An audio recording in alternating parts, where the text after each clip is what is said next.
Our next story is about the US, about American military activity in the Pacific Ocean. The US is upgrading its capabilities in the region. It is doubling up its offensive power. How? By resurrecting a deserted old airfield in the Northern Mariana Islands. First, take a look at what we are talking about. These are the Northern Mariana Islands. 14 islands make up this archipelago. And it's an unincorporated US territory. Basically, it's an American colony in the Pacific Ocean. The US had captured these islands during the Second World War to use them as forward bases against Japan. The Americans built 3 airfields in the Northern Marianas to house B-29 Super Fortress bombers, the same bombers that dropped nuclear bombs on Hiroshima and Nagasaki. Both the B-29s that bombed those Japanese cities took off from the Tinian Island. Tinian is one of the largest islands in the Northern Marianas, and it became the starting point for the nuking of Japan. Now, that very same Tinian Airfield is being brought back, this time to face a different enemy, China. It's no secret that the US views China as its greatest threat. Washington believes that Beijing is a threat to American dominance and to regional stability in the Indo-Pacific.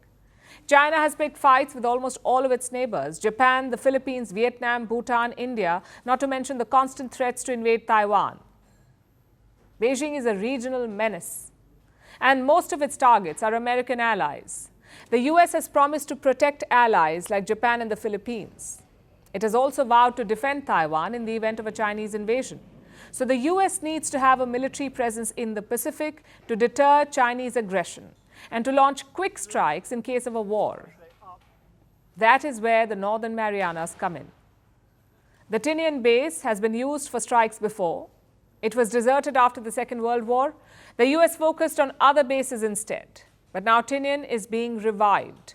The US is spending $800 million on Tinian. About half of that money is to rehabilitate the airfield. The Americans are fixing up old, degraded runways, getting them ready for modern aircraft, and that is not all. The other half of the $800 million is being spent on training facilities, base camps, practice ranges, landing zones, the works. The US plans to conduct drills in Tinian to get troops battle ready, right on China's doorstep. Now, Tinian isn't the only base in the region, not by a long shot. The biggest American base is in nearby Guam. That's just about 200 kilometers away. Guam has it all: Air Force bases, naval facilities, even an operations base for the US Marines. When it comes to forward bases, Guam is the tip of the spear. Tinian won't be replacing Guam. Instead, it will be a backup, a secondary launch pad in case Guam is somehow compromised. The US has no shortage of bases in the Indo-Pacific. It has military facilities in multiple countries: in Japan, South Korea, the Philippines, Australia. There are multiple American outposts in all these countries. But Guam is different. It is American territory, completely immune to foreign politics. And Tinian will be the same. When it is revived, the US will have 2 fully owned forward bases in the Pacific, 2 American-run facilities pointed at China, alongside all the bases in allied countries. It may sound like overkill, but this is their China containment plan. It's part of US President Joe Biden's Indo-Pacific strategy. Biden has been ramping up American military presence in the region to contain the threat from China, and Tinian is part of this containment strategy.